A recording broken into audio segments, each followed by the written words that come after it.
తరతరాల తెలుగు సంస్కృతిని మరమరాలు నమిలినట్టు నమిలేసి నరనరాల్లో జీర్ణించేసుకుని బరబరా కాగితం మీద బరికేద్దారని తెల్లారగట్టే లేచానండి. కోడి కూతకు కాదండోయ్, అలారం వాతకి పలారం వాసనకి. లేచి తల దువ్వకుండానే కలం పట్టి కాలు దువ్వి కాగితం ముందు కూర్చున్నానో లేదో కడుపులో రోకలి దంచినట్టు ఆకలి దంచేసిందండి. 4 నూకలు పడుతుంటే నాలుక మీద నా సరస్వతి నాట్యం ఆడేద్దేమో అనుకుని పళ్ళానికి ఎదురెళ్ళానండి. ఆ పళ్ళెం మళ్ళానా అన్నట్టు నాకేసి ఎల్లానో చూసింది. పట్టించుకోకుండా ఓ పక్క కాగితం ఓ పక్క కంచం పెట్టుకుని కంకణం కట్టుకుని మరీ కూర్చున్నాను. కంచం పని అయిపోయింది, కాగితం ఖాళీగానే మిగిలిపోయింది. అవునులేండి, పొద్దున్నే లేచి సద్దన్నం మాని బ్రెడ్ అన్నం వేసినప్పుడే సగం గొర్రె చచ్చింది. సర్రుమని ఒక ఆలోచన వచ్చిందండి. స్నానం చేస్తే ప్రాణం లేచొచ్చి కవితాపానం చెయ్యొచ్చని భుక్తాయాసంతోనే ఆవేశంగా బయలుదేరా. కానీ కుంకుడు రసం లేని తలస్నానానికి కుంచుకుపోయింది నా భావావేశం.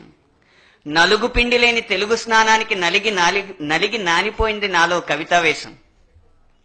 ఇహ పంచె కట్టుకుని సంచి పట్టుకుని నగరం మీద పడి నగారా మోగిస్తేనే గాని లాభం లేదనిపించిందండి.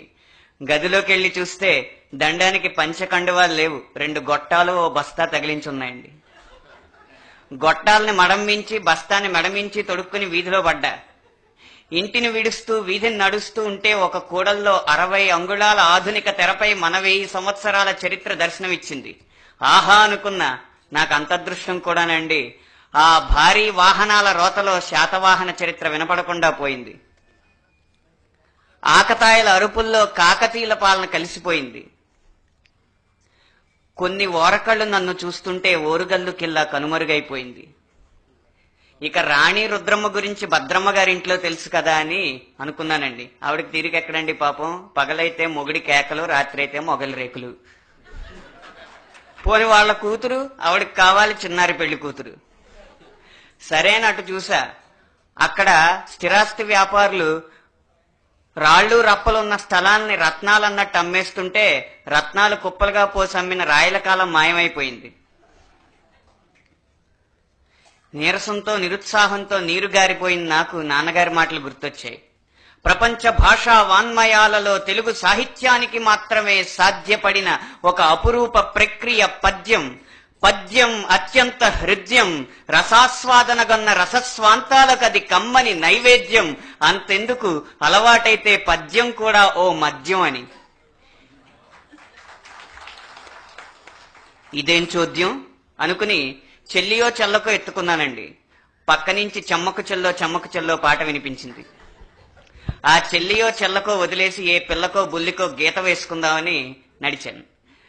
నడిచే దారిలో సీసాలెత్తేవాళ్లు చూస్తుంటే శ్రీనాథుడి శేషపద్యాలు గుర్తుకురావు. బయటపడుతున్న పెద్ద పెద్దోళ్ల భాగవతాలు వింటుంటే పోతన భాగవత పద్యాలు గుర్తుకురావు. ఇదేట్రా దేవుడా, తెల్లారితే ఉగాది, 6 రుచులు చూడకముందే 6 ముక్కలన్నా రాద్దారనుకుంటే పనవట్లేదు అనుకుంటూనే ఆ సమూహం నుంచి నిస్సహాయంగా ఇంటి ముఖం పట్టాను. ఇంటిగాడ కాళ్ళు కడుక్కోటానికి ఇత్తడి చెంబెక్కడ, ఆవకాయ అన్నం తింటాకి అరిటాకెక్కడ, చదువుకోవడానికి పెదబాల శిక్ష ఎక్కడ, చతికిల పడ్డానికి పట్టి మంచం ఎక్కడ, ఆఖరికి ఆత్మీయంగా తెలుగులో పలకరించే ఆలుబిడ్డలెక్కడ? ఏమీ లేవు, ఎవరూ లేరు. మిగిలిందల్లా నేను, నా కాగితం, నా చుట్టూ నల్లని చీకటి. అందుకే ఓ మహామహులారా, ఓ మహాశైలారా, నాలాంటి బద్ధకస్తుల మొద్దు నిద్రకు బుద్ధి చెప్పేలా ఇవి మన ఆచారాలని, ఇవి మన వ్యవహారాలని, ఇవి మన అలవాట్లని, ఇవి మన కట్టుబాట్లని, ఇది మన చరిత్రని, ఇది మన సాహిత్యమని, ఇది మన పండగని, ఇది మన పద్ధతని, ఇదంతా మన సంప్రదాయం అని, ఇదే మన సంస్కృతి అని గడగట్టి బేరికా డాండ డడాండ డాండ నినదమ్ముల జాండము నిండ మత్త వేదండమునెక్కి ఛాతి చెప్పండి. తరతరాల మన తెలుగు సంస్కృతి కాంతుల్ని ముందు తరాలకు అందజేయండి.